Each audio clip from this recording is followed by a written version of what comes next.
Buenos días, señoritas. Sí, estábamos hablando del tema de las pruebas psicológicas que se aplican de una manera grupal y vamos a centrarnos en dos, que son las que son una serie de cuestionarios muy objetivos que se utilizan mucho en las organizaciones para los procesos de selección. Digamos que lo único negativo de estas dos pruebas es que son extensos. El MMPI es una prueba psicológica de personalidad que tiene 564 preguntas, es muy extenso, es supremamente extenso. Y el 16PF tiene 187 preguntas más o menos. Digamos que es menos extenso, pero igual tiende a ser pues, como bastante largo. Hay pruebas psicológicas de personalidad que tienen 50 ítems de preguntas y que pues son más fáciles de aplicar porque no se demoran tanto tiempo. Profe, Digamos, usted estaba diciendo de una prueba inventario de algo, pero es que no alcanza a copiar. el MMPI, que es el Inventario de Personalidad, es un manual de Minnesota. Digamos que esas son las siglas en inglés. Inventory Personality Manual Minnesota, MMPI. Entonces, estas pruebas son muy extensas, pero que igual son muy buenas, son muy confiables, son muy adecuadas para lo que tiene que ver con la aplicación y la evaluación de la personalidad, que ambas evalúan personalidad. Digamos lo que nosotros habíamos visto ayer, son pruebas de inteligencia que pues se pueden aplicar, digamos el Raven se aplica de una manera grupal y el Wechsler y el WISE se aplican de una manera individual, porque yo necesito trabajar con el evaluado ahí frente a frente para colocarle una serie de preguntas y todo este tema. Pero en este caso, de las pruebas que vamos a trabajar hoy, que vamos a conocer hoy, que es el MMPI y el 16PF. El 16PF hace referencia a 16 factores de personalidad, que ya también vamos a hablar de él en un instante. Pero ahorita lo que nos interesa es conocer un poco pues, esta fase del cuestionario del MMPI, ¿sí? En donde lo que pretende, como se dice, es aplicarle una serie de preguntas con respuestas de falso y verdadero. Por ejemplo, me gusta la música, entonces las opciones son verdadero o falso. O me levanto muy temprano, ¿sí? Entonces, digamos que lo que se le tiene que decir al evaluado es lo siguiente.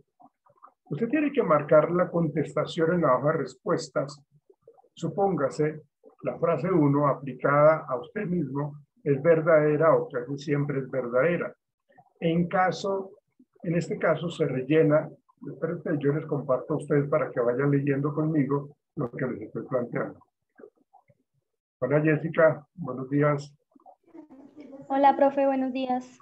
Vamos a mirar esto. Entonces, este es el... ok, ya, ahí los estoy compartiendo con usted. Este es el cuestionario MMPI, que es un modelo de cuadernillo, ¿sí? Entonces, aquí se está leyendo un poco las instrucciones. Lo que yo les estaba diciendo, suponga que la frase 1 aplicada a usted mismo es verdadera o casi siempre verdadera. En este caso se rellena con lápiz. Una prueba psicológica preferiblemente, y creo que casi es obligatorio, se tiene que responder siempre con lápiz. ¿Sí? El CH2, ¿no? Siempre se rellena con lápiz.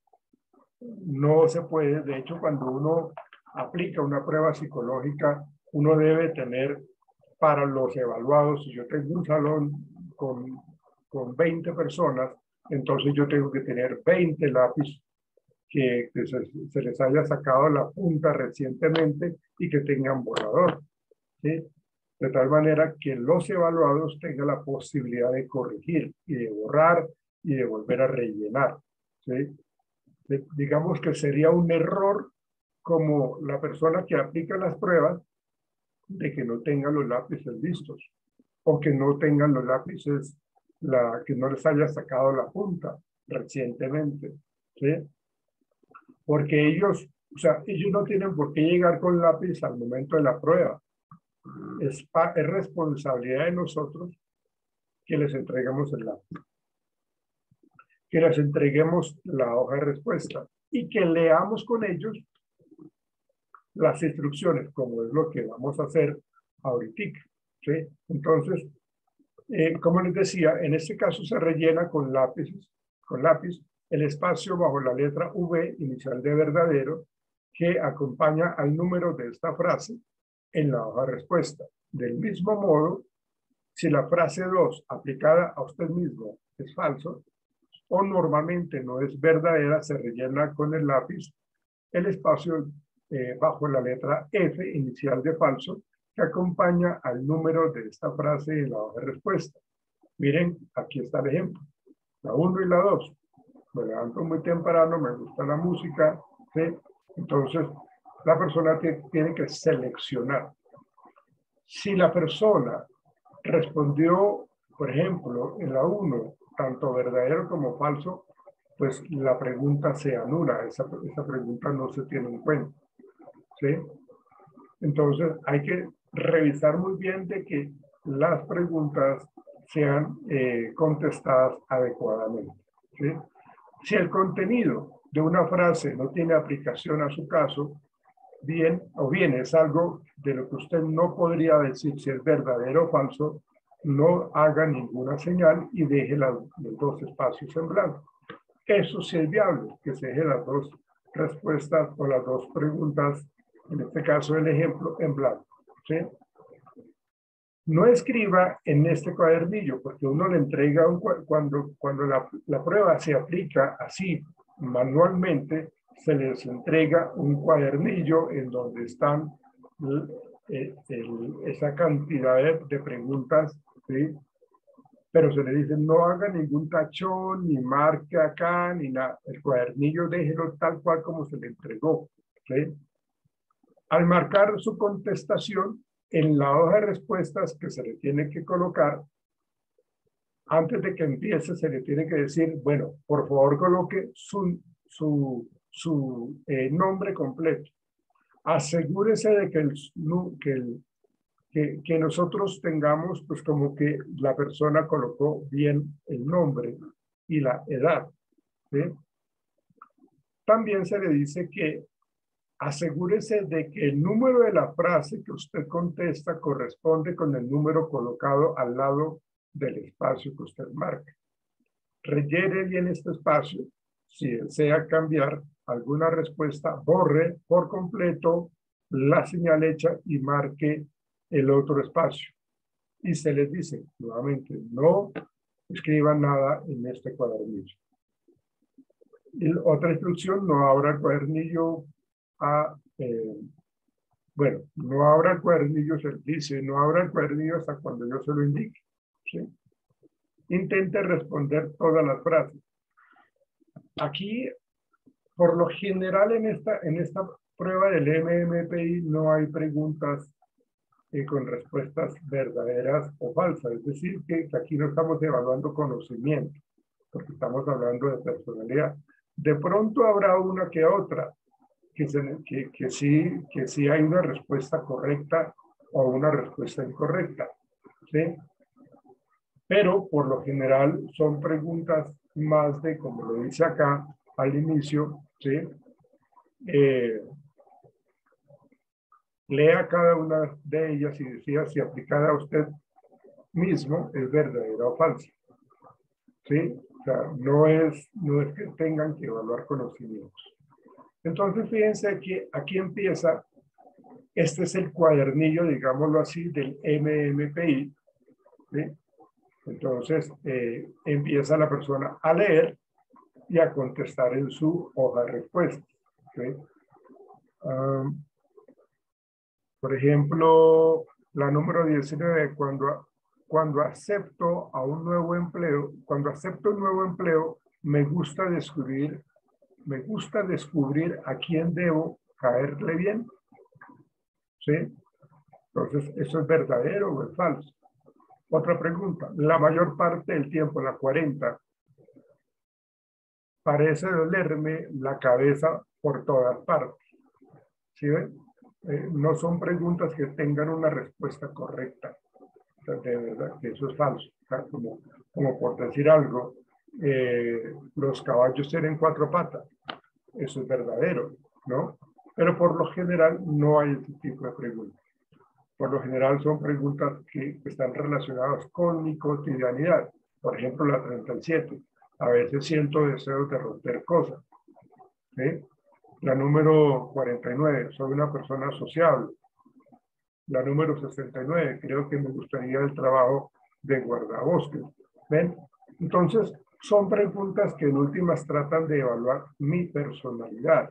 ¿Sí? La 59. Tengo molestias en la boca del estómago casi a diario. Entonces, aquí vamos mirando una gran cantidad de preguntas, la número 110, para no perder un beneficio o ventaja. La mayoría de la gente está dispuesta a hacer cualquier cosa. ¿Ven? Me gustan el teatro y el cine. Pues estamos hablando de una cantidad de preguntas. Acá llegamos a la 567. Me cuesta mucho esfuerzo recordar lo que me dicen. Me siento triste, trabajo mal en la pregunta 566. La 539, últimamente perdí las ganas de preocuparme por los problemas. Entonces, fíjense que aquí, digamos, conocemos nosotros esa prueba del MMPI. ¿Sí? No olviden colocar su cámara, por favor, señorita. Hola, Johan, Sebastián, buenos días. Entonces, vamos a mirar un poco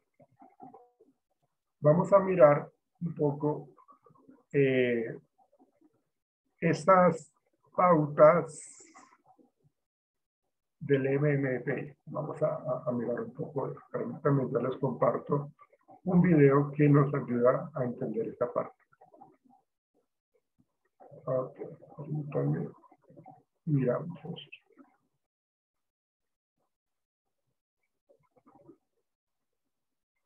Bueno, vamos a mirar un poco esto, que es el MMPI. Es una prueba factorial diseñada por estos dos personajes, por donde les devuelvo acá.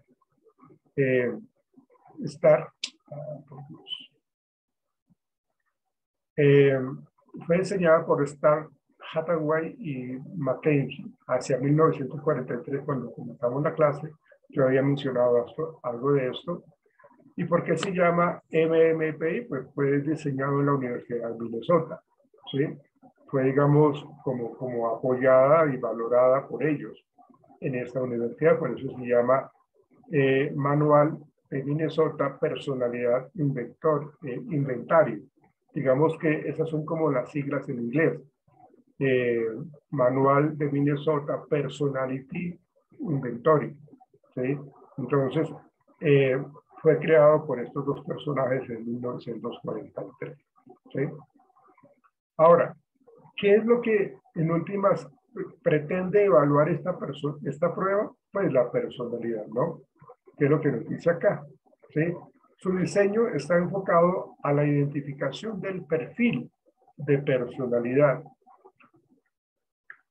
Normalmente estas pruebas psicológicas lo que pretenden es como determinar los rasgos clínicos, los rasgos, como lo dice allí, psicopatológicos, con esos 567 reactivos, y como le decía, se puede aplicar de una manera grupal. Entonces yo cojo una cantidad de evaluados, candidatos a un cargo en particular.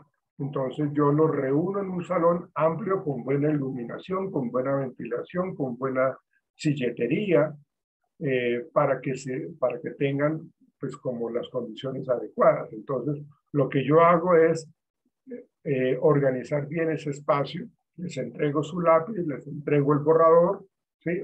O se lo voy facilitando, pero por lo general el lápiz tiene que estar ahí con buena punta y con el borrador allí para poder determinar cuáles son los rasgos psicopatológicos que puede estar teniendo este personaje, el evaluado, ¿sí? Pero en últimas nos está evaluando personalidad, ¿no? Entonces, eso es lo que mide precisamente el EBMPI, personalidad y los rasgos clínicos psicopatológicos. Esta parte psicopatológica, digamos, se está evaluando en cada una de las diferentes preguntas que yo tengo que hacerles a ellos, ahí en ese cuestionario. Y hay algo característico en estas pruebas de personalidad escritas, porque en una pregunta que yo hago, por ejemplo, en el ítem 45, esa pregunta se vuelve a hacer en el ítem 120, por decir algo, ¿sí? O sea, no son preguntas que se realicen o que se pregunten lo mismo en la 10 y la 11, no. Por lo general lo que yo hago es, le lanzo la pregunta en el ítem 20 y se la vuelvo a hacer de una manera diferente, pero que evalúa lo mismo en el ítem 60, ¿sí? Entonces, ¿eso para qué se hace? Se hace precisamente para determinar qué tan honesta es la persona para responder al cuestionario. Estas características de aplicación que aparecen acá, ¿sí?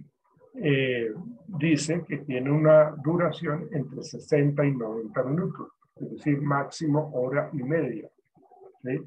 Y se aplica, fíjense que el rango de edad es amplio, entre 18 y 84 años. ¿Ah? ¿Cuáles son digamos, los requisitos que deben de tener las personas a las cuales se les debe aplicar? Pues por lo menos que sepan leer, ¿no? Que tengan un nivel de educación de lectura, ¿sí? De comprensión de lectura y que no tenga pues condiciones especiales cognitivas, ¿sí? Porque si la persona no sabe leer o tiene algún tipo de retraso, pues no va a poder entender las preguntas, ¿sí? Hay preguntas que son muy básicas, muy sencillas, pero también hay preguntas que son supremamente complejas, ¿sí? Entonces, por lo general, debe tener como esas características básicas para poder aplicarle esa prueba. Como les decía, de falso a verdadero, ¿sí?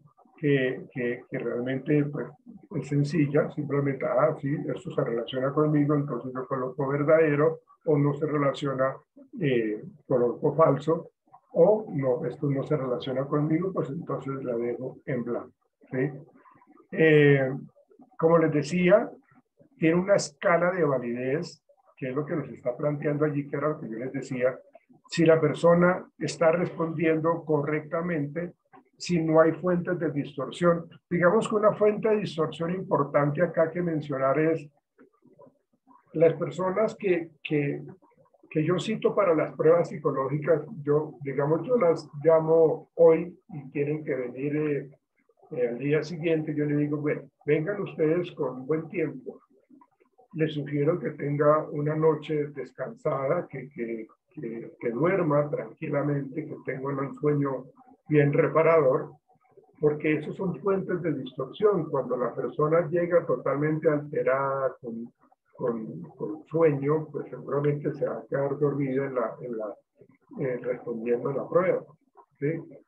Y lo que yo les comentaba ahorita también tiene que ver muchísimo cómo la persona está siendo honesta para responder. Por eso se habla de que las escalas tienen esa validez. Le pregunté aquí algo y esta pregunta que le hice yo en este ítem se la vuelvo a realizar más adelante. Tiene que ver con esa validez. Y esto nos permite a nosotros, esta fuente de distorsión, que puede ser esas condiciones físicas que pueda tener de agotamiento físico, más bien, no tanto condiciones físicas, sino como de agotamiento físico, pueden generar un sesgo en la respuesta, porque la persona, por el mismo cansancio, simplemente está respondiendo sin leer la pregunta, ¿sí? O además de pronto están supremamente estresados y responden porque quieren alcanzar a responder en el tiempo que se espera que responda. Y también se determina un poco la fiabilidad de los datos, que tiene que ver con eso que yo les acabo de mencionar. Si nosotros no controlamos esas variables extrañas, pues lógicamente eso nos va a afectar fuertemente. Las escalas que se tienen en cuenta en esta prueba del MMPI, aquí la estamos mirando, una de las más importantes, que es la escala L, que es la escala de mentira, posee 15 ítems o preguntas. Está relacionada con defectos propios de la persona y la negatividad de los mismos para no querer mostrar sus debilidades o sus falencias, y se muestran siempre como con una imagen social. Pues lógicamente uno siempre hace eso, que quiere mostrar el mejor ángulo, la mejor forma de ser. Siempre yo muestro lo mejor de mí en el primer impacto. La primera, cuando yo quiero conocer a una chica o una chica quiere conocer a un muchacho, por lo general, y si le interesa, o si me interesa, pues entonces pues yo voy a mostrar mi mejor imagen social, ¿sí? ¿Para qué? Pues para que yo sea más aceptado. Las 15 preguntas que determinan qué tan honesta es esta persona para responder. Al final, cuando yo hago la conversión, cuando yo califico y hago la interpretación, pues entonces voy a tener claro qué fue lo que esa persona me respondió. Entonces, ahí esa escala L de mentira es una escala que me mide pues realmente qué tan honesta fue esta persona al responder el cuestionario del MMPI, ¿sí? Las personas de pronto tienen ese error de que intentan mostrar siempre su mejor ángulo. Y pues por eso es que me gusta este tipo de pruebas aplicarlas, porque son supremamente objetivas, son muy buenas, ¿sí? Que es lo que no tienen las pruebas proyectivas, como la prueba esta del Rorschach, que ya se las he mencionado, o el Wartec, que es la prueba proyectiva de los cuadritos, y a partir de ciertas figuras tienden a ser un poco más subjetivas. En cambio, acá con estas escalas que me permiten evaluar mentira, que me permiten evaluar, que sería la escala F, que es la de incoherencia, nos está diciendo eso, que se evalúa con 64 ítems, es una escala multidimensional, tiene en cuenta características como la raza, actitudes para con el medio, conductas antisociales, experiencias extrañas, religión, trastornos de pensamiento o del sueño, ¿sí? Entonces, ¿qué es lo que nos dice la escala de coherencia? Entonces, si yo tengo cierto tipo de rasgos de conductas antisociales y digo en una respuesta a algo que me gusta integrarme con los demás compañeros, y en el otro ítem estoy evaluando que si yo respeto las ideas de los demás y yo respondo diferente, pues entonces pues ahí no hay coherencia. Por eso se habla de que aquí lo que trata de evaluar esta escala de incoherencia es precisamente esos rasgos de personalidad relacionados con esas características antisociales, ¿sí? Y qué tan importante es la religión en este caso para el evaluado. Hay personas que son muy dados a ser creyentes, o sea, fanáticos absolutos, y eso hace que también su concepto de la vida, su concepto de las relaciones pueda variar, porque tienen mucha influencia de sus creencias religiosas, ¿sí? La escala K de corrección posee 30 ítems, abarca áreas en las que el sujeto o la persona evaluada puede generar cierta resistencia, ¿sí? Conocer, por ejemplo, problemas familiares, la autoconfianza, la agresividad. ¿Se acuerdan cuando yo les decía a ustedes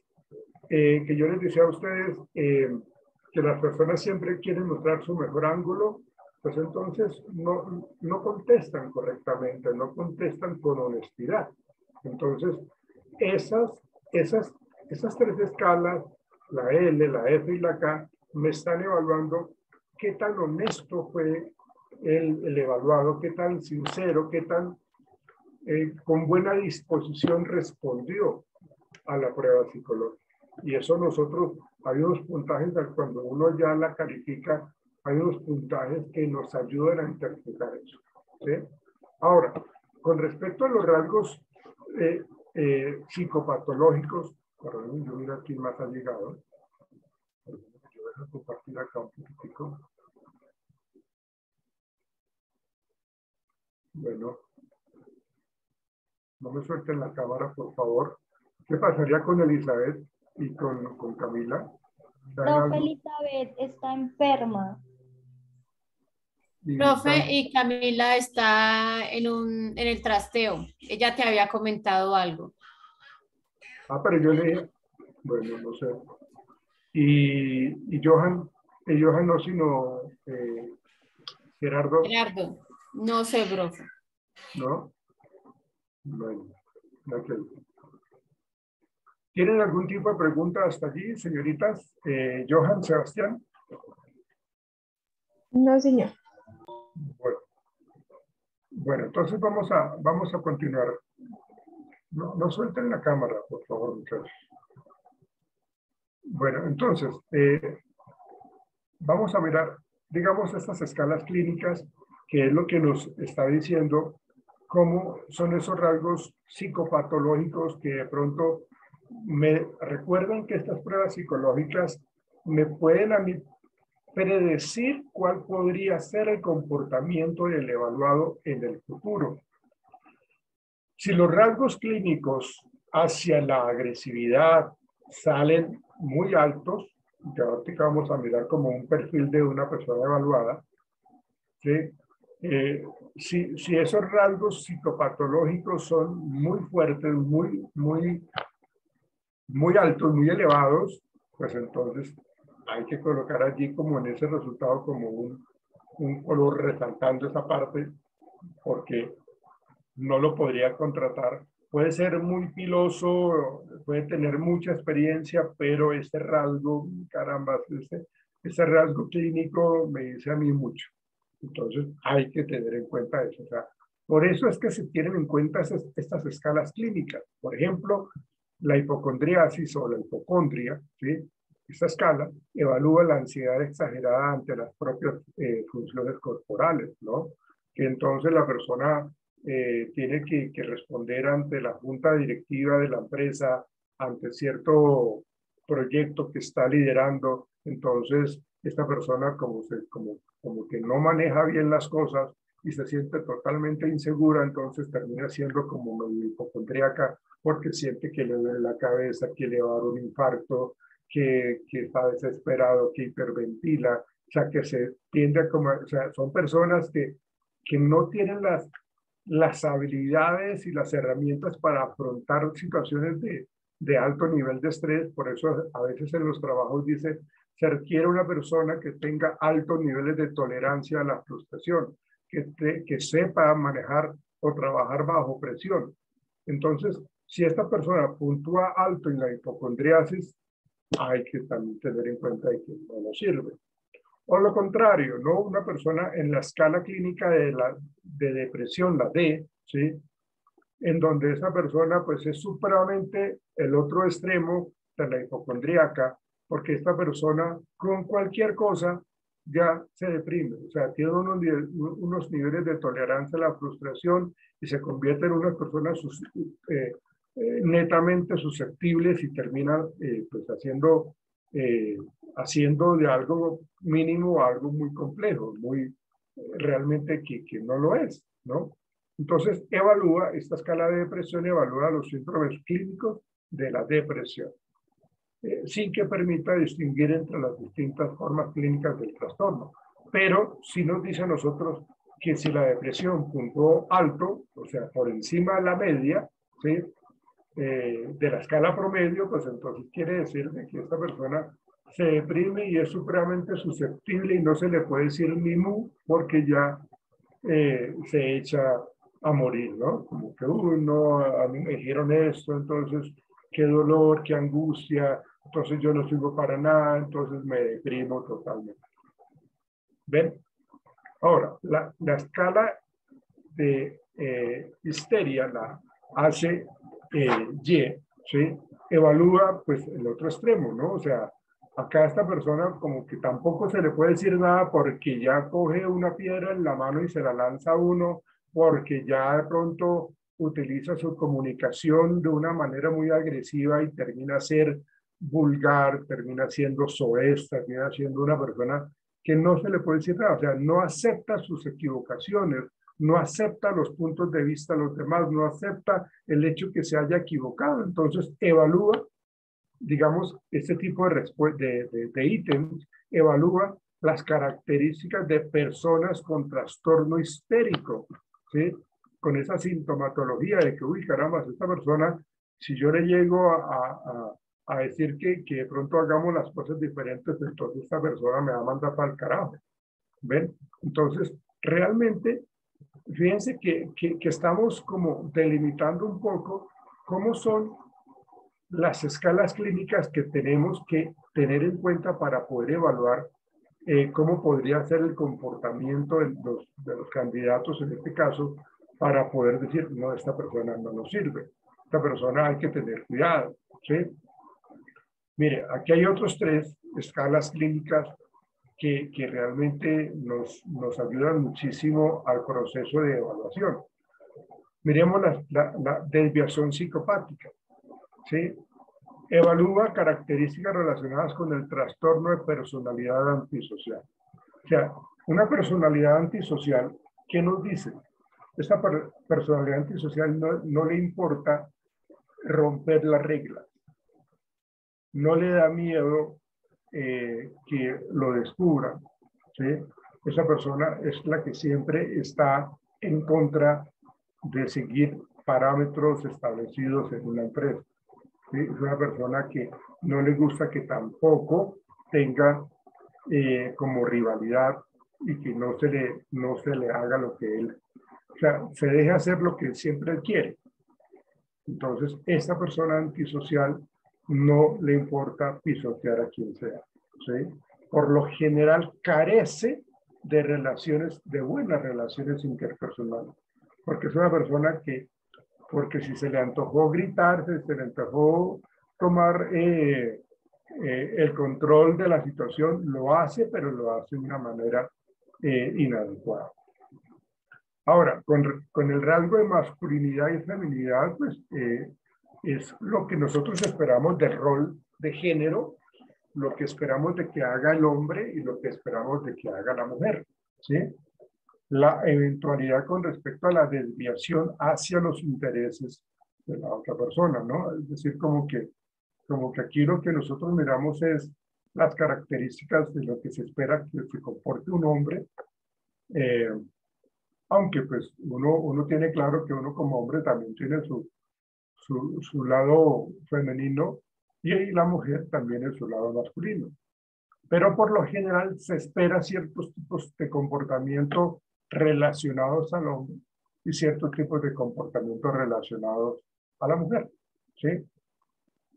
Paranoia, ustedes seguramente han escuchado este término de la paranoia, que es un trastorno mental que se caracteriza por las apariciones de delirios e ideas fijas, ¿sí? Mi jefe me tiene entre ojos, mi jefe me quiere ver el lado débil, mi jefe me quiere expulsar, todo el mundo habla a mis espaldas, realmente yo no le caigo bien, cuando eso de pronto no es cierto. Entonces, estas escalas clínicas, fíjense que también están como mirando estas características de personalidad con respecto a las posibles psicopatologías. Y esas son otras, ¿no? La psicastenia está desarrollada para identificar fobias, conductas obsesivo-compulsivas. Miren, muchachos, señoritas, cuando nosotros hablamos de las obsesiones y las compulsiones, son este tipo de personas que realmente son, que sus conductas están muy ligadas a que quieren todo supremamente meticuloso, organizado, que quieren hacer las cosas a su manera, pero teniendo el control absolutamente todo. Entonces esa persona, si tiene su escritorio, que no se le mueva el mouse, que no le muevan cierto papel, o sea, todo lo quiere encontrar siempre, y esa es una conducta obsesiva, ¿sí? Porque para ellos es una obsesión el orden, ¿sí? O para ellos es una obsesión la higiene. Ellos no permiten el contacto físico porque si tenemos esa obsesión de evitar las bacterias, los gérmenes, entonces son personas que no van a poder estar trabajando tranquilamente en la empresa porque tienen que irse a bañar las manos a cada rato, ¿sí? Entonces por eso la psicastenia evalúa como las fobias que tienen estas personas o las conductas obsesivas compulsivas. La obsesión tiene que ver con el pensamiento y la compulsión con la acción.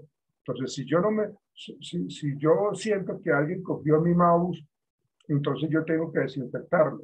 Y si yo por casualidad no lo desinfecté y lo cogí, caramba, entonces mi obsesión es, me pasaron los gérmenes, me voy a contaminar, me voy a enfermar. Eso es una obsesión. Y la compulsión es levantarme de mi silla, de mi escritorio e irme al baño sin coger la chapa, sin que nadie me toque. Entonces llego y entro al baño y con el codo abro la llave del grifo y me baño las manos, ¿sí? Y tengo un ritual, fíjense ustedes, tengo un ritual en donde cuento hasta 10 para bañarme las manos. Si de pronto alguien llega y me interrumpe porque entra al baño y me hace una pregunta y yo como que perdí el número en que iba, vuelvo y comienzo, ¿sí? Entonces, fíjense que estamos hablando de personas que no van a tener la tranquilidad para desempeñar su trabajo, porque son o fóbicas, porque le tienen miedo a absolutamente todo, o son personas obsesivas-compulsivas, ¿sí?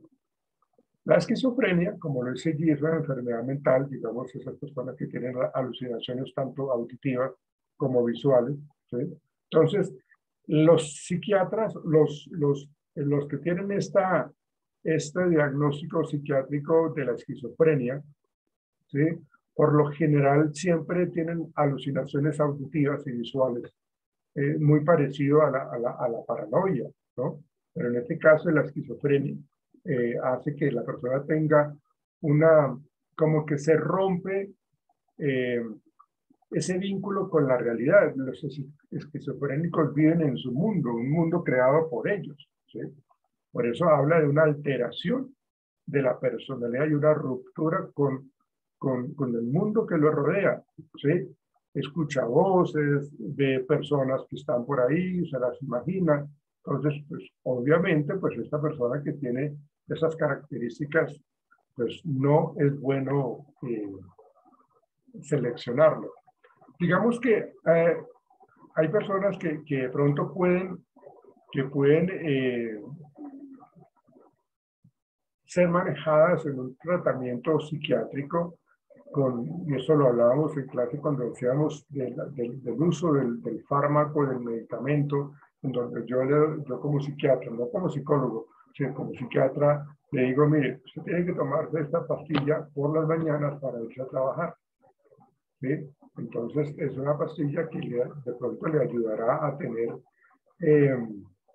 un buen desempeño laboral, porque en cierta manera le controla todo ese tipo de pensamientos tan negativos. Digamos que la persona ya ha venido trabajando en la empresa y desarrolló la esquizofrenia, ¿sí? La adquirió la esquizofrenia, porque eso es algo que se adquiere con el paso del tiempo, en donde hay situaciones supremamente demandantes, muy conflictivas, a nivel laboral y a nivel familiar. O sea, es tanta la presión que la persona se desconecta y termina pues mal, ¿sí? Con esa característica esquizofrénica. Entonces, se puede mantener hoy día con medicamentos, ¿sí? Pero si a la persona se le diagnostica la esquizofrenia en el momento de que está intentando entrar a trabajar, pues eso lógicamente, como les decía yo hace poco, así sea una persona supremamente competente en el área, con mucho conocimiento, si no tiene, si tiene este rasgo clínico, pues no lo vamos a contratar, ¿sí? La hipomanía, la escala evalúa principalmente el comportamiento hipomaníaco con frecuente asociación de comportamientos psicopáticos, ¿no? Entonces, como que es como la persona que quiere hacer varias cosas al mismo tiempo, que empieza esto, tiene la manía de querer hacer esto, entonces es muy sociable, se interactúa, quiere estar metido acá, quiere colaborar en esto, pero entonces le dicen una cosa y la empieza a hacer, pero entonces ya quiere estar haciendo otra cosa. En últimas, nunca termina los procesos. ¿Por qué? Porque pues, esa persona pues, tiende a ser hipomaníaca. La introversión social, seguramente ustedes ya lo han escuchado ya en muchas ocasiones, cuando las puntuaciones altas, habla de que esta persona pues, es una persona totalmente introvertida, o sea, no tiene las habilidades sociales como para poder interactuar y tener ese contacto interpersonal, porque se caracteriza más exactamente con esa introversión. Entonces realmente eso lleva a que la persona sea poco habilidosa y termine aislándose, ¿sí? Permanentemente. Digamos que esta introversión social uno la puede manejar, no es que uno, que porque es introvertido, pues entonces ya no es apto para trabajar, ¿no? No, realmente la introversión social puede, con el paso de un proceso de terapéutico inclusive, o con enseñarle a que tenga unas habilidades sociales mucho más adecuadas, esta persona puede adquirir ahí sí ese componente social, esa facilidad para interactuar con las demás personas, y bueno, lo puede hacer fácilmente, ¿sí? La fuerza del yo, eso tiene mucho componente de psicoanalítico, digamos que dentro de la estructura de la personalidad, según Sigmund Freud, él habla del ello, del yo y del superyo, ¿sí? Dice acá la fuerza del yo, dice, pueden obtener puntuaciones altas personas rebeldes, agresivos, manipuladores y aprovechados. Acá yo tengo que explicarles algo a ustedes con respecto a esa estructura de la personalidad. El yo, digamos que es esa parte de nosotros en donde queremos hacer lo que se nos antoje.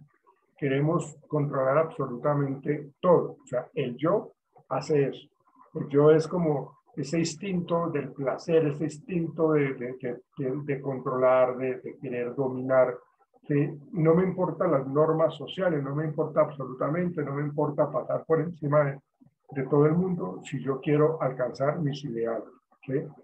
Digamos que eso no está bien, por eso se habla de la fuerza del yo. Cuando la puntuación es alta, nos habla de esas personas rebeldes, esas personas que quieren pasar por encima de todo el mundo, que si le quisieron dar un golpe al jefe, se lo dieron, porque sentí que me miró mal y entonces, ¡pum!, le mando la mano a la cara o lo puedo hasta agredir de una manera mucho más fuerte.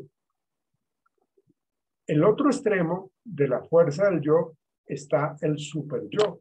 Si acá estamos hablando del principio del placer, en donde yo lo que hago es tener como un comportamiento ligado a mis deseos, mis anhelos, si no me importa los demás, o sea, yo quiero perdónenme el ejemplo que voy a colocar yo, si yo quiero, hay una secretaria, una compañera que es muy atractiva, que es muy linda, y entonces a mí me parece que quisiera yo tener relaciones íntimas con ella, pues entonces yo una vez le voy diciendo, venga, yo quiero tener intimidad, quiero tener sexo con usted. Si se dan cuenta que se está basando en el principio del placer, porque no mide consecuencias, porque no respeta a los demás. Entonces, ese principio del placer está muy asociado con esa fuerza del yo. Entonces, por eso se habla de que son personas rebeldes, agresivas, manipuladores y aprovechadas, porque tienen esa fuerza del yo mucho más elevada.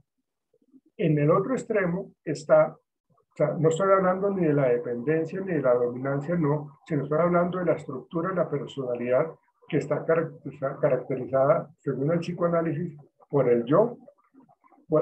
Digamos que el yo sería un extremo, el super yo sería el otro extremo, ¿sí? Hablando de la estructura de la personalidad. Por favor, no se confundan con lo que aparece allí de la dependencia y la dominancia. Esas son otras escalas adicionales, ¿sí? Cuando hablamos de la fuerza del yo, estoy centrándome en esa estructura de la personalidad. En el super yo, si en la fuerza del yo está el principio del placer, en el super yo está el principio de la realidad. Entonces el super yo es como lo que nos dice, oiga, no, eso no está bien hecho, usted es una buena persona, su jefe no es que lo tenga entre ojos, usted tiene que bajarle a su agresividad, a sus pensamientos feos. ¿Ven? Estamos hablando del principio de la realidad.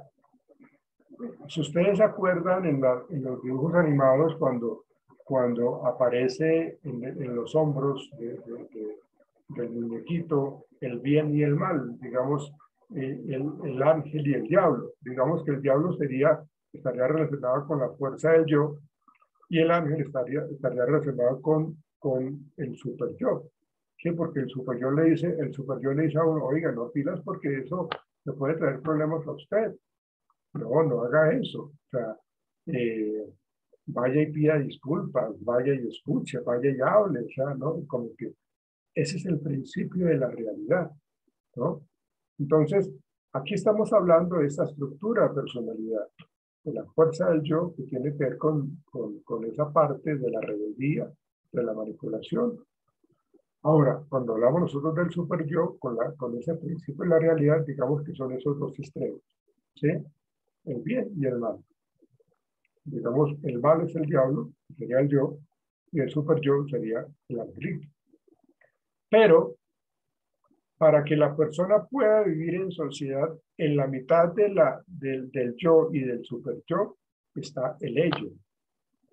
El ello es el que trata de decirle a la persona, digamos, esos son procesos cognitivos, pensamientos que surgen en uno mismo cuando uno está viviendo una situación de estrés en donde uno quisiera coger el cuchillo y enterrárselo al jefe, perdóneme la expresión, ¿sí? Pero el superior le dice, no, oiga, ¿usted cómo va a hacer eso? Entonces, ¿qué es lo que hace? ¿Qué es lo que hace el ello? El ello es el mediador, el ello lo que hace es ayudarle a la persona a que haga lo correcto. Venga, tranquilícese mejor. El ello le diría eso, tranquilícese ahorita, cuente hasta 10 y más bien cuando usted se tranquilice va, habla con su jefe o con su compañero o con quien sea y le dice que usted está inconforme, que usted no está de acuerdo con lo que usted hizo, ¿ven? O con lo que hicieron con usted, ¿sí? O no está de acuerdo con lo que él hizo con usted también.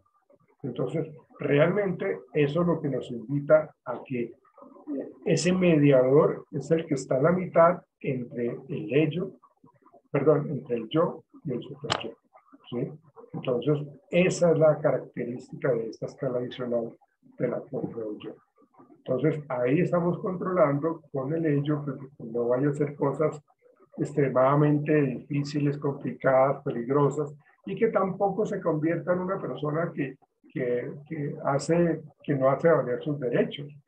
Digamos, ese super yo, que es la persona que es como complaciente al máximo, que realmente no, tampoco. No puede ser así, ¿sí? En la otra escala, estamos hablando de esa escala de dependencia, cuando las puntuaciones son altas, demuestran personas dependientes, infelices, inconformes, faltos de autoconfianza y tímidos. Digamos que tiene mucho que ver con la característica anterior de esa persona que tiende a ser muy complaciente. ¿sí? Que carece de habilidades interpersonales, ¿no? Digamos que tiene mucho que ver con eso. Entonces, cuando esas puntuaciones son altas, si yo requiero contratar a una persona que tenga atención al usuario, al cliente, y cuando hay personas que son demandantes, hay personas que son supremamente agresivas, entonces una persona dependiente, pues como que no cree en sí mismo, entonces todo el mundo se va a aprovechar y todo el mundo va a hacer lo que se le antoje con ella, ¿sí? Entonces, no sirve tampoco. Cuando las puntuaciones son altas. Ahora, si nosotros hablamos de esa dominancia como esa escala adicional, puede ser utilizada en la selección de personal. Puntajes altos manifiestan autoconfianza, capacidad optimista. Puntajes bajos dejan ver dificultades para enfrentar problemas y la susceptibilidad a la influencia del medio. Fíjense que aquí también se ven los dos opuestos, ¿no? Los puntajes altos, que hablan de una persona con mucha capacidad y autoconfianza. O sea, cuando esta persona puntúa alto, como que, pues, y uno tiene que como que mirar las diferentes escalas para mirar cómo se está relacionando una con la otra. Porque una persona que tiende a ser supremamente dominante tampoco sirve. A una persona que tiene puntajes bajos, esa persona que realmente tampoco hace valer sus puntos de vista y sus derechos, ¿no? Entonces, estas son escalas adicionales del MMPI que nos apuntan a que podamos entender cuál es la persona más adecuada para que ocupe el cargo. Aquí está la responsable y el control. Vamos a verla rápidamente. Puntajes altos evidencian responsabilidad en los actos, si es confiable, íntegra y justa. Las puntuaciones bajas hablan de que pues, esta persona pues, no le interesa responder adecuadamente. Es una persona que no sabe hacer las cosas, no le importa si las cosas quedaron bien o mal, no es confiable, carece de esa integralidad o es una persona supremamente injusta. Las personas que tienen control, sujetos con puntuaciones altos, manifiestan impulsividad sin tener que padecer un cuadro clínico, ¿sí? Una puntuación baja no es un indicador de descontrol. Digamos que esta persona tiene, lo que yo les mencionaba ahorita, altos niveles de tolerancia a la frustración. Y aún sabiendo las cosas que ha tenido, aún sabiendo que ha tenido de pronto equivocaciones o que la gente se quiere aprovechar de ella, no quiere decirte que entonces va a perder el control. Sabe que está pasando algo, pero se controla, ¿no? Entonces, digamos que estas son escalas que nos ayudan a entender un poco lo que yo les mostré en este cuadernillo. Ya miramos acá algunas características, bueno, esto es lo que hablábamos nosotros de la validez, de la confiabilidad, ¿no? Vamos a mirar si por acá tenemos, bueno, los usos del MPI, digamos clínicos, que es elaboración de un perfil básico, forense o laboral, contextos de selección de personal, o forense, evaluar la simulación y la defensividad, ¿sí? que tiene una persona y que pues está como siendo evaluado para determinar si fue o no persona que tuvo parte de un asesinato o algo así por el estilo. Entonces, realmente eso es lo que termina afectando, digamos, ese rasgo forense. Bien, permítanme, voy a dejar de compartir acá y voy a mostrarles,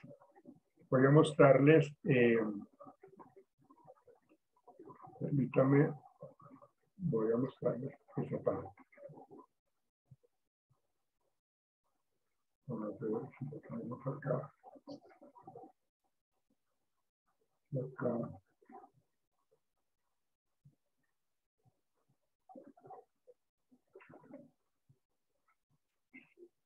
Bueno, eso es lo que hablamos ahorita. Quiero mostrarles acá.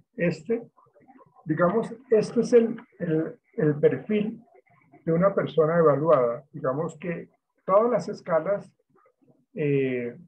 aquí está las tres, la L, que es de qué tan mentirosa fue la persona, ¿sí? El rasgo femenino y masculino, ¿sí? Y ¿cuál es la K? ¿Me recuerdan cuál es la K, por favor? Yo les dije. Alguien que me diga qué es lo que puntuaba el factor K, que fue lo primero que yo les mencioné. ¿Alguien me puede decir, por favor? ¿Tomaron nota o no tomaron nota?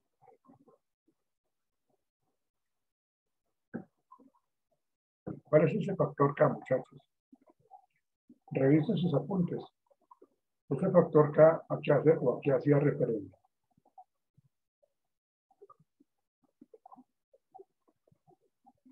Muchachos, por favor, díganme.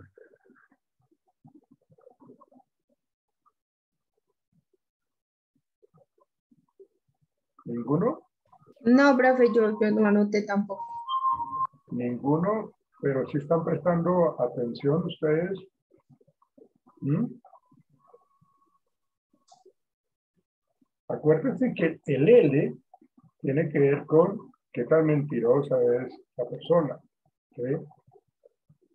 La parte F tiene que ver con lo de masculinidad y la feminidad, ¿no? Y el factor K, estamos evaluando qué tan honesta o no es la persona. Es decir, esa evalúa qué tanto se muestra honestamente la persona. Es como la defensividad que tiene la persona para poder responder a esta prueba. Profe, ¿cuál es el otro factor? L factor K, ¿y cuál es el otro? El F, el K y el F, el L, que es el de las mentiras. Sí. ¿Sí? El K, que es qué tan honesto es, y el F, Sí. ¿cuál es? El de la feminidad y masculinidad. Venga, les comparto para que ustedes vean eso.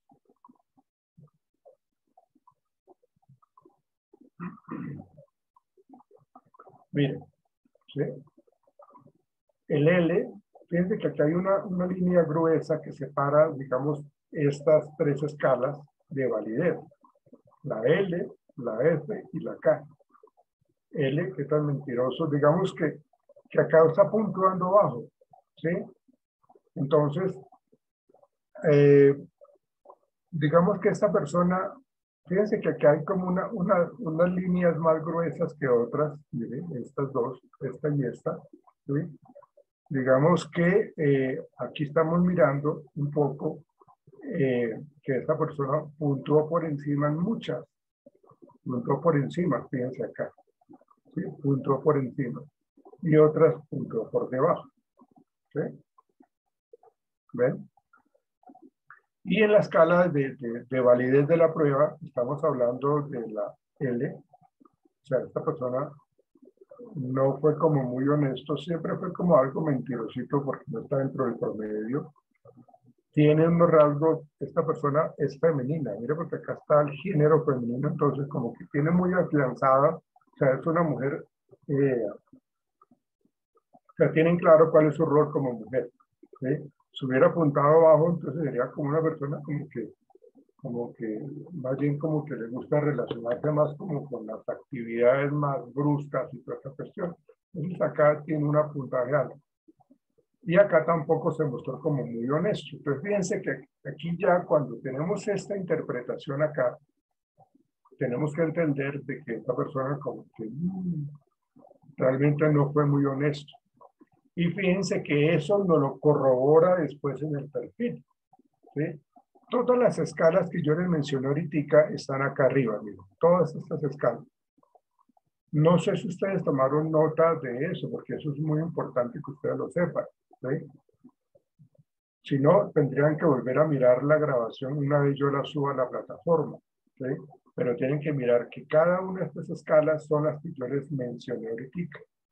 La de dominancia, la de esquizofrenia, la de la hipomaníaca, todas estas escalas es importante mencionar. Ahora, vamos a mirar qué nos dicen acá con respecto a eso. Permítanme, yo les subo acá el volumen y miramos qué nos dice acá.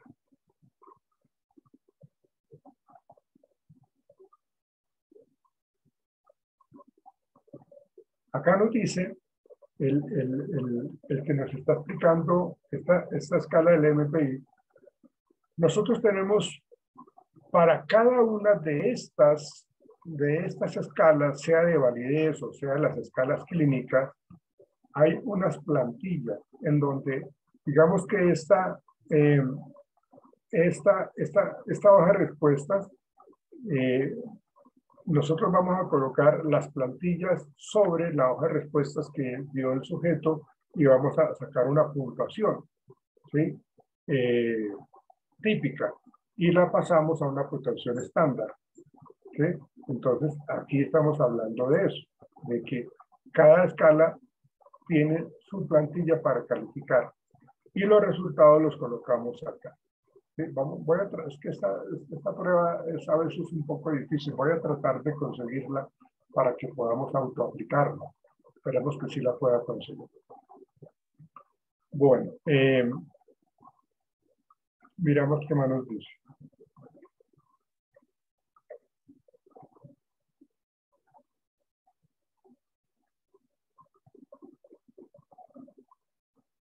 Ahí está.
Acá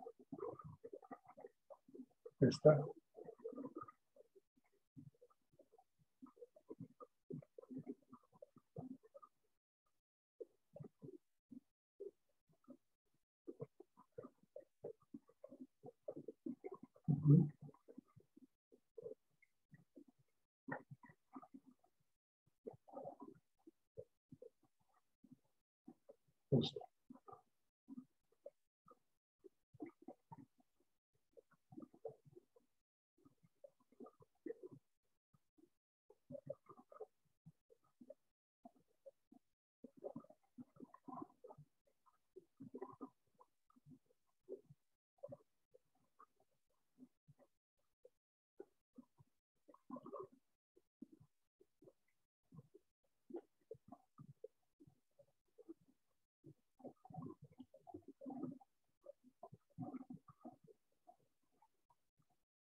asunto.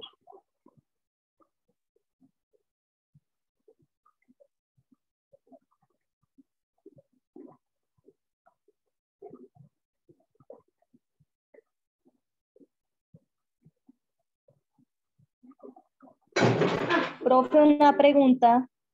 Sí, dime. Profe, se supone que ese Sí. video está con sonido, porque si es con sonido no se escucha. Ah, ok. Ah, caramba, sí, permíteme un instante, tienes toda la razón. Sí, es que pues la verdad estaba confundida porque veía la imagen y como que estaba mirando que presentaban como palabras y letras, pero no, Bien, no qué entendía bueno. porque no se escuchaba. Bueno, qué bueno que lo dijiste, porque si no, sí quedamos claros, sí tienes toda la razón. Espérate, yo me devuelvo acá.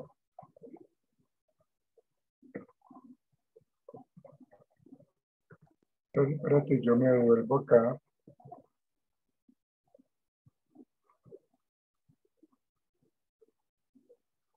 ¿Qué es lo que me interesa?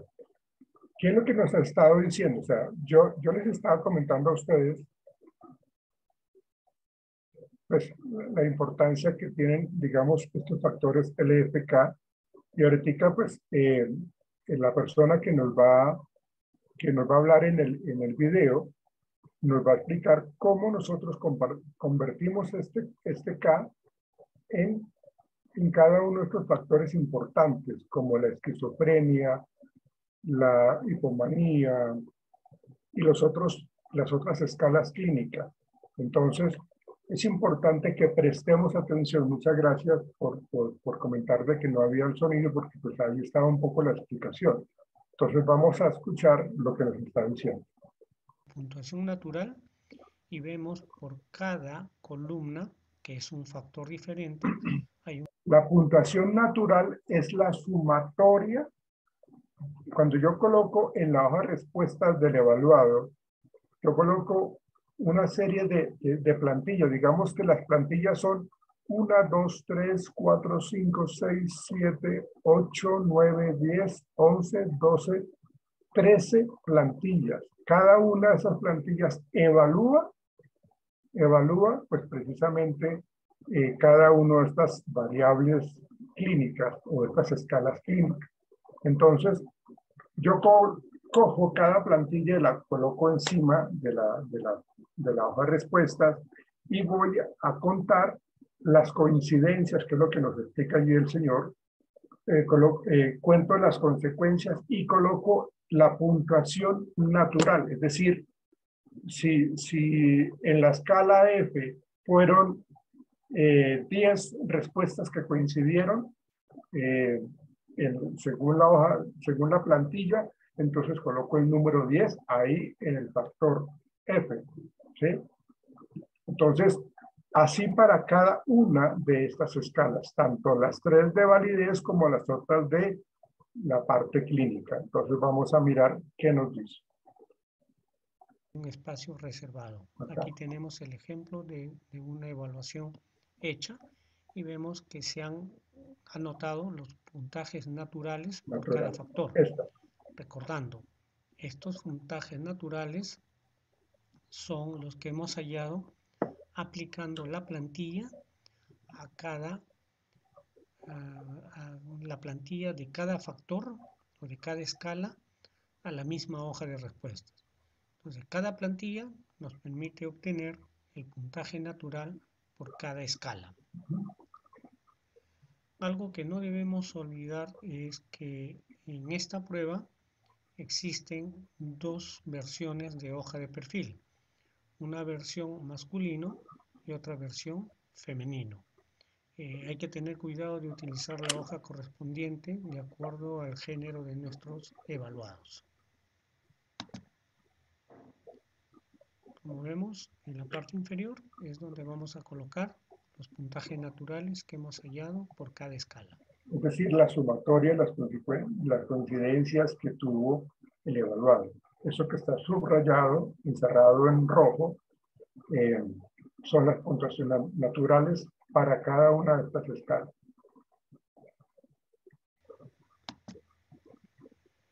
Aquí están. Algo interesante que vemos en esta prueba, de acuerdo a lo que ya habíamos conversado, es que los autores han detectado que en determinadas escalas la tendencia, por lo general, de los evaluados es aminorar las posibles sintomatologías.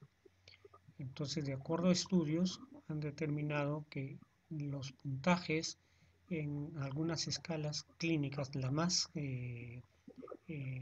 clínicas, por decirlo de alguna manera, normalmente el puntaje que nos arroja la aplicación de la plantilla no es el puntaje real. Por lo general es un puntaje por debajo de lo que debería ser. Por eso que Hathaway estableció una forma para evitar estos inconvenientes e interpretar de una manera más objetiva estas escalas. Eso significa que Hathaway nos estableció un procedimiento que se llama corregir los puntajes naturales de ciertos factores. Los factores que deben ser corregidos son hipocondriasis, desviación psicopática, psicastenia, esquizofrenia y manía. Esta corrección la vamos a realizar utilizando el valor de K hallado por cada evaluado. El valor de K, tal igual que cualquiera de las otras escalas, se halla utilizando la plantilla de K, es una plantilla por cada escala. Colocamos la plantilla en la parte de la hoja de respuesta donde el evaluado ha anotado o marcado sus respuestas y contabilizamos el número de coincidencias. Ese número de coincidencias nos da el puntaje natural de K. Exactamente. Esta puntuación la anotamos en el espacio correspondiente, factor K, puntuación natural, y para este ejemplo, el caso que estamos viendo, luego de colocar la plantilla de K correspondiente y contar las coincidencias, hemos hallado que este evaluado tiene un puntaje K de 11. Luego, a los factores que hemos mencionado, hipocondriasis, desviación psicopática, psicastenia, esquizofrenia y manía, los vamos a corregir añadiéndole un porcentaje del valor de K que acabamos de hallar. No se olvide, el valor de K es individual. Por cada evaluado varía su valor de K. Depende cómo ha respondido en la prueba. No existe un valor de K preestablecido. Es por cada evaluado. En este ejemplo, mira lo que nos está diciendo acá. Estamos hablando de esos factores que son como más clínicos y que tenemos que tratar de colocarlos, porque lo que él decía y lo que yo les comentaba también, a veces las personas lo que hacen es no mostrarse tal cual como son, siempre quieren mostrar algo mucho más favorable. Entonces, para tratar de controlar esto, lo que hacen es, fíjense que por ejemplo este HS, que es la histeria, ¿sí? Hay un más acá y un 5K, ¿sí? A eso se refiere con este K, ¿sí? Entonces, este 5K nos está diciendo del 11, buscamos el 11 acá, ¿sí? Y aquí colocamos el número 6, que es este 6 que aparece acá. En la desviación psicopática hay un 4K, entonces digamos que la puntuación natural del evaluado es 32, pero necesitamos aumentarle un poco, pues porque sabemos de que no hay cierta sinceridad. Entonces, en el factor K, que es este, miramos que es 4, este 4 lo colocamos acá, fíjense que acá habíamos colocado 6 en la esquizofrenia, ¿sí? En la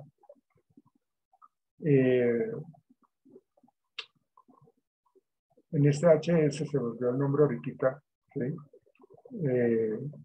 Creo que es la histeria, ¿sí? Entonces colocamos el 6, que es acá el 11, el 6 acá, corresponde al 6, en la desviación psicopática corresponde al 4, ¿sí? Acá en la psicastenia, acá hay un 1K, y ese 1K pues aparece acá como que se le coloca el 11, ¿sí? Porque es 1K nomás. Acá también aparece, en la esquizofrenia aparece 1K, también se le coloca el valor que obtuvo acá, el 11 y el 11. Y en la hipomanía es 2K, hipomanía más 2K. Y volvemos acá. Por eso, fíjense que aparece 6, 4 y 2, que serían este 6, 4 y 2. Para estos dos, el 7 y el 8, ¿sí? Que es la esquizofrenia y la psicopatía, sí se coloca el mismo factor K, que en este caso es el 11, ¿no? Entonces, ahí estamos obteniendo una puntuación más real de lo que nos respondió el evaluado. Entonces, vamos a mirar esto. El valor de K es 11. Como decíamos, este valor de K11 va a servir para corregir estas escalas que hemos mencionado, pero en función a un porcentaje. Este porcentaje sí está predeterminado. Significa que a hipocondriasis le vamos a añadir 0.5 del valor de K. Dicho de otra manera, 0.5 de este caso del valor de 11, que es el valor de K que hemos hallado. A desviación psicopática le vamos a añadir 0.4 del valor de K, es decir, 0.4 de 11. Para psicastenia le vamos a añadir el valor de 1 de K. Significa que es el valor de K total, 11. De igual manera, para esquizofrenia, que se le va a añadir 1 del valor de K, que es el valor de 11, que es el valor total de K hallado. Y para manía se le va a añadir el porcentaje de 0.2 del valor de K, es decir, 0.2 para este caso de 11. Esto implicaría obviamente que tenemos que hacer una serie de cálculos que no son difíciles, ¿no? Multiplicar 11 por 0.5, 11 por 0.4, 11 por 1, 11 por 1 y 11 por 0.2. Pero de todas maneras, para facilitar el proceso, los autores nos han proporcionado una tabla que se ubica en la parte izquierda del perfil, donde tenemos una columna, el valor de K, luego el valor del porcentaje de K por 0.5, el valor del porcentaje de K por 0.4 y el valor de K por 0.2, como una forma de facilitarnos el proceso. Entonces, como hemos hallado que nuestro evaluado, el valor de K es 11, entonces vamos a la tabla y buscamos K igual a 11. Significa que K por 0.5 redondeado es el valor de 6. El valor de K 11 por 0.4 redondeado significa que es 4. Y el valor de K por 0.2 redondeado es 2. Entonces, estos van a ser los valores que vamos a añadir a las escalas correspondientes. Hipocondriasis, que en la aplicación de la plantilla sacó 19, le vamos a añadir 0.5 de K, que de acuerdo a la tabla es 6. Entonces le vamos a añadir 6. A partir de este momento, el valor real de hipocondriasis en su puntuación natural va a ser 19 más 6 el añadido, que nos da un total de 25. El mismo procedimiento para desviación psicopática, que nos pide que debemos añadir el valor de 0.4 de K. 0.4 de K11 que hemos hallado, en este caso es 4. A través de la aplicación de la plantilla, hallamos que fue 32. Le vamos a añadir el 0.4 de K, que es 11, cuyo valor es 4. Entonces sumamos 32 más 4, Ahora la puntuación natural de desviación psicopática es 36. Para psicastenia y esquizofrenia nos piden que debemos añadir el valor total de K. Hemos hallado el valor total de K es 11. Entonces, en psicastenia habíamos encontrado a través de la plantilla que su puntuación era 32. Le añadimos un valor de K que es 11. Entonces, 32 más 11. Ahora su puntuación natural se convierte en 43. De igual manera, en esquizofrenia, su puntuación natural inicial a través de la plantilla era 34. Ahora le añadimos un valor de K que es 11. Entonces es 34 más 11. Ahora su puntuación natural se convierte en 45. Para manía, el porcentaje es 0.2 de K, que es 2. Su puntuación natural a través de la plantilla inicial era 18. El valor que debemos añadirle es 2, entonces sumamos 18 más 2, 20. Entonces, a partir de este momento, su puntuación natural va a ser 20. Para todo proceso posterior de calificación e interpretación, debemos considerar para estos factores estos valores corregidos, ya no los valores iniciales que habíamos hallado a través de la plantilla. Eso quiere decir, muchachos, perdónenme, eso quiere decir que Su puntuación Eso quiere decir de que no, piense que no se van a colocar estos valores naturales, porque digamos esto fue lo que en la sumatoria, luego de haber colocado las plantillas sobre la hoja de respuestas, digamos que la sumatoria de cada uno de los factores nos arrojó esto. Son los valores naturales, es decir, la sumatoria en cada uno de las escalas clínicas, ¿sí? Pero lo que está encerrado en rojo nos está diciendo, ojo, pilas, vamos a convertir esos valores naturales en algo más real, porque sabemos de que la gente no muestra siempre lo que es. Entonces, fue lo que hizo, lo que nos explicó el señor en estos cuadros rojos. Entonces, a partir de este momento, no vamos a tener en cuenta estos valores naturales, estos tres, este y este, sino vamos a tener en cuenta los resultados aquí abajo, que es la sumatoria de estos dos, la sumatoria de estos dos, y la colocamos acá. Entonces, a partir de este momento, no se tienen en cuenta estos valores naturales, sino los de acá abajo, ¿sí? Que es lo que nos está diciendo. natural a través de la plantilla inicial era 18. El valor que debemos añadirle es 2, entonces sumamos 18 más 2, 20. Entonces, a partir de este momento, su puntuación natural va a ser 20. Para todo proceso posterior de calificación e interpretación, debemos considerar para estos factores estos valores corregidos, ya no los valores iniciales que habíamos hallado a través de la plantilla.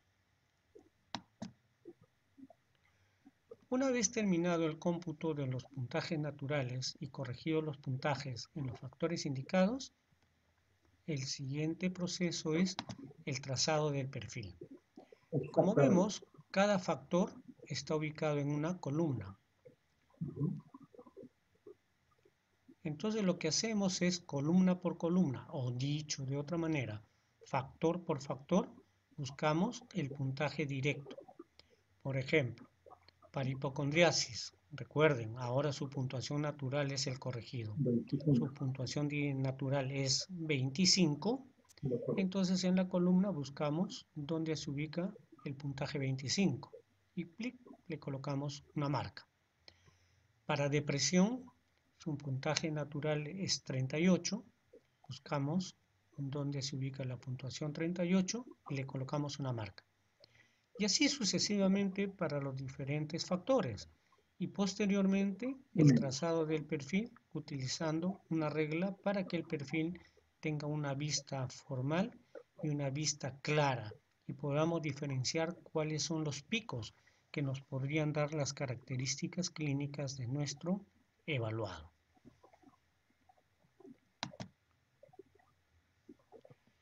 El siguiente paso es, luego de ya tener el trazado, es interpretar qué significan estos puntajes. Ya utilizando los puntajes naturales podríamos hacerlo. Sin embargo, es más pertinente, más práctico, más preciso hacerlo a través de los puntajes transformados, ¿no? Ya en sesiones anteriores hemos conversado qué significan los puntajes transformados. Hathaway y los autores del MMPI-2 han mantenido el criterio de utilizar como puntajes transformados en esta prueba el puntaje T. Lo que vemos en el cuerpo del perfil, recuerden, son los puntajes naturales, o dicho de otra manera, los puntajes directos. ¿Y dónde vamos a encontrar los puntajes T a los que corresponden? Esto lo vamos a encontrar en los laterales, es decir, en la columna izquierda y en la columna derecha vamos a encontrar los puntajes T a que equivalen cada uno de estos puntajes naturales por cada uno de los factores. Algo que vamos a verificar viendo el perfil o la hoja de perfil, perdón, es que ya los autores nos traen trazados dos líneas horizontales gruesas. Estas líneas horizontales gruesas nos sirven para darnos cuenta a simple vista cuál es el rango normal, de acuerdo a los puntajes T correspondientes. Es decir, con facilidad nos damos cuenta que todo este sector ubicado dentro del paralelo de estas dos líneas gruesas es lo que vamos a considerar el rango normal. Obviamente, lo que está por encima vamos a considerar el rango alto y lo que está por debajo vamos a considerar el rango o nivel bajo. Los valores T que nos marcan estos rangos son de 50 a 65, puntaje T, son o corresponden al rango normal. De 49 a menos es el rango o el nivel bajo. Y de 66 para arriba, el rango o el nivel alto. Esto nos permite... ¿Recuerdan cuando yo les decía cuando el puntaje está, se presenta alto, qué es lo que se interpreta, o cuando el puntaje es bajo, cómo se tiene que interpretar? Por eso es importante que ustedes hayan prestado mucha atención, porque cuando tenemos esos puntajes altos, las características clínicas salen a reducir. Cuando también los puntajes indican bajo y también tienen características clínicas, pues todo eso hay que tener en cuenta. Porque a partir de esto es lo que nosotros hacemos la interpretación de la prueba psicológica para poder entonces hacer el informe. Por eso yo tengo que tener claro qué significa puntuar alto en alguna escala de estas y qué significa puntuar bajo, que pues ahí lo veíamos nosotros en la explicación anterior, lo que es el puntaje alto y bajo. Por eso en esta escala T nos están diciendo, ojo, mire, por encima del 65 ya se interpreta como un puntaje alto. Y tengo yo que irme a la plantilla o a la característica de cada escala a ver qué nos dice el puntaje alto. Entonces, punto alto quiere decir que es una persona supremamente meticulosa, es una persona supremamente controladora. Entonces, ¿qué tipo de escala estamos identificando allí? O lo contrario, los puntajes bajos, que es lo que nos están mostrando acá. Y fíjense que lo que yo les comentaba, estas dos líneas horizontales que están un poco más marcadas, es lo que es lo que se espera, digamos, de los resultados promedio, ¿sí? de una persona, digamos así. Digamos, la personalidad, digamos, como más o menos tiene que estar dentro de ese rango. ¿Sí? Por eso fíjense que en este ejemplo nos están mostrando que hay muchos rasgos clínicos de esta persona. ¿Sí? Por ejemplo, en la psicopatía, ¿sí? Pues nos está diciendo que es una persona que tiende a ser bastante complicada. ¿Ven? Entonces, ya con estos picos altos, uno le dice, esta persona como que no podría ser, no podría estar trabajando con nosotros. Para terminar, vamos a mirar esto aquí rápidamente. Cualificar las características de nuestro evaluado por cada uno de los factores que hemos evaluado en esta prueba. Y como vemos, el ejemplo, dentro del rango normal prácticamente solo tiene uno, que es la escala 0 de introversión social, ¿no? Que nos indica que es una persona que no es marcadamente extrovertida ni marcadamente introvertida. Sin embargo, tiene varias escalas nivel alto y uno de los más elevados es el factor 6, paranoia, que si hacemos una extrapolación al puntaje T correspondiente, más o menos está ubicado en un puntaje T de 90, lo cual evidencia características muy altas de ideas delirantes, ideas de persecución, que son características de la paranoia. Entonces nos está indicando estas características, de acuerdo al perfil que estamos viendo, que estamos frente a un probable caso clínico. También observamos que tiene un puntaje bastante bajo en la escala 5, masculinidad, feminidad, lo cual nos indica que esta persona tiene una característica muy marcada, relacionada o identificada con su propio género. Es decir, se identifica totalmente con las características conductuales de su propio género. Así vamos a ir viendo que analizando el perfil ya nosotros podríamos ir interpretando cuáles son las características clínicas presentes en nuestro evaluado. Pero para ello nosotros vamos a utilizar primero lo que significa cada una de las escalas y luego utilizando este escalímetro que hemos colocado en la parte superior, donde hemos marcado con color rojo para resaltar que es una puntuación alta, que nos puede dar características clínicas. Obviamente, mientras más alto es el puntaje, las características clínicas son más evidentes. En blanco, lo que es rango normal, y en ámbar, lo que es puntuación baja. Una puntuación baja, recordamos lo que habíamos conversado, podría implicar una característica positiva, es decir, la no presencia de características clínicas. Sin embargo, una puntuación extremadamente baja no necesariamente también es sinónimo de equilibrio o ajuste psicológico. Podría significar también una característica inadecuada.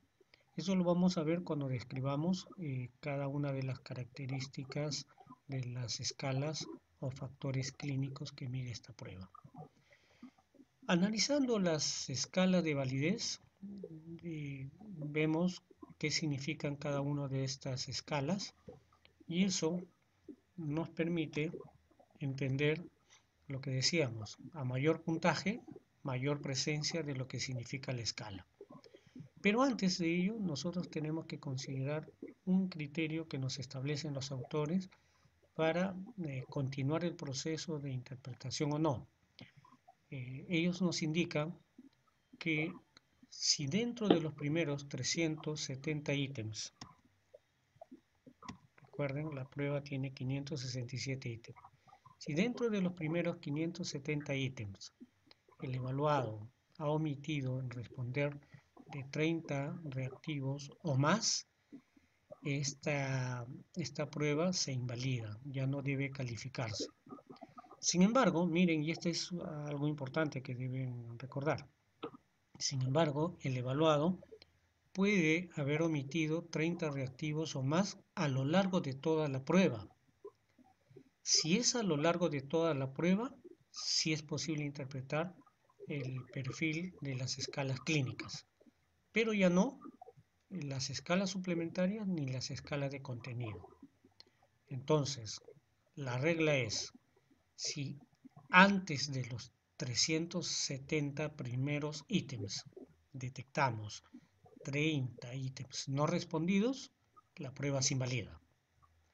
Pero si en la totalidad de toda la prueba, de los 567, hay 30 reactivos que no han sido respondidos, sí podemos interpretar, pero solo las escalas clínicas.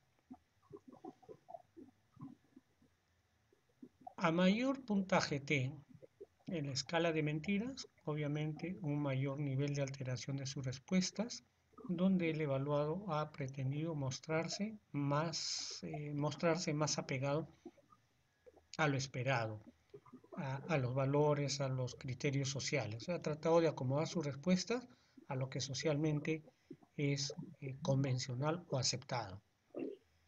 A mayor puntaje en la escala F, que es de infrecuencia, probablemente una mayor intención de exagerar su propia problemática, de acentuar su sintomatología.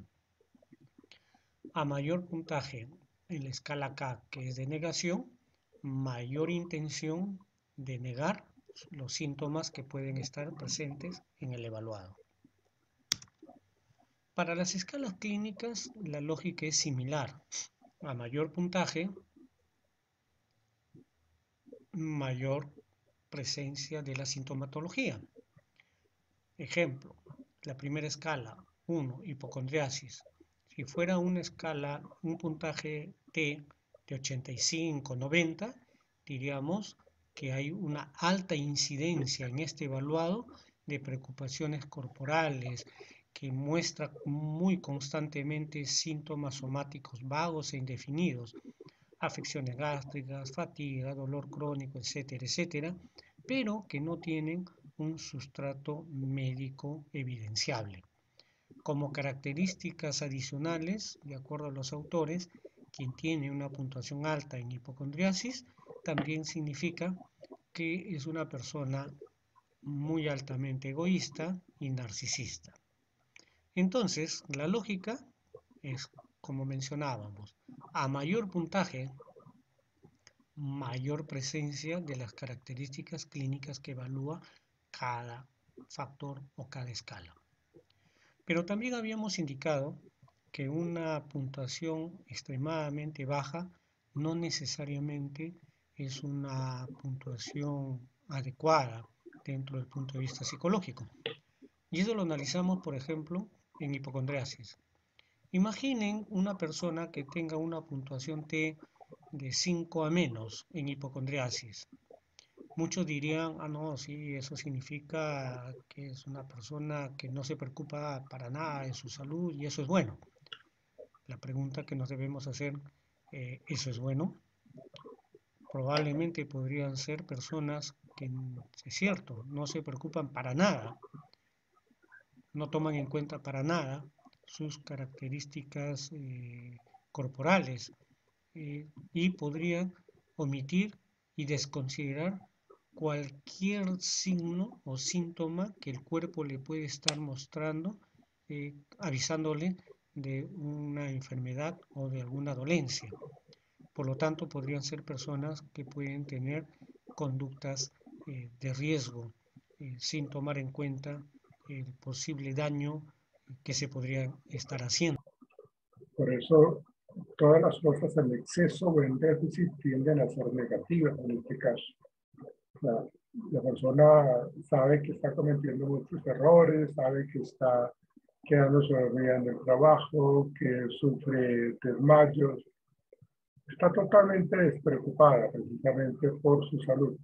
O sea, no tienden a ser egoístas ni narcisistas, pero por lo general estas personas no les importa absolutamente nada con respecto a su propia salud. Son totalmente apáticos, distanciados y bueno, si me debe morir, pues me muero y punto, ya no tengo nada más que hacer. Entonces, fíjense que en ese caso una puntuación muy baja pues, tiende a hacer algo pues, no adecuado. Porque es una persona que va a mantener entonces siempre en incapacidad tras incapacidad tras incapacidad permanentemente en la empresa. Porque pues no rinden del trabajo, se va nuevamente al día siguiente al trabajo y siguen las mismas, entonces llega el médico laboral y le dice, no, usted tiene que irse para el médico, usted tiene que, necesito que le incapacite. Y cuando llega y lo diagnostican allá, no, usted tiene esto, usted tiene esto otro, entonces pues como que realmente la persona no se preocupa para absolutamente nada. Bien, muchachos. Creo que vamos a parar aquí con respecto a esta prueba del MMPI. Voy a tratar de conseguirla. No es fácil conseguirla porque, como les digo, vamos a tratar de mirar un poco si la podemos manejar desde el ámbito educativo para que ustedes la puedan conocer. No siempre se puede, digamos, aplicar así, pero como es en un contexto académico, es en un contexto educativo, podríamos entonces tratar de auto-aplicarla. Esperemos que yo la pueda conseguir. Ya el lunes nos vemos presencial o virtual. ¿Ustedes recuerdan, señoritas, caballeros? Virtual, profe. profe. Virtual. Solo tenemos presencial miércoles y jueves. Gracias. Entonces, sí, vamos a tratar de conocer la otra prueba que teníamos o que tenemos, que es la del 16PF, que es muy similar a esta. Digamos, no es tan extensa como esta que tiene 567 ítems. Entonces, vamos a mirar la otra, que es el 16 factores de personalidad, que tiene 187 ítems, pero que también es muy interesante conocer. Entonces, veámonos el lunes muy juiciosamente acá virtualmente, entonces para poder trabajar eso. ¿Listo, muchachos? Esto queda allí en la plataforma. Yo ahora que termino una consulta que tengo, subo el video a la plataforma para que ustedes lo puedan repasar las veces que quieran, ¿sí? Con respecto a lo que hablamos en el día de hoy. Y presten, por favor, mucha atención a sus procesos de evaluación, a esta manera como se tiene que como calificar e interpretar esta prueba, que vuelvo y digo, ojalá la podamos autoaplicarnos para que podamos conocer bien el manejo de la misma.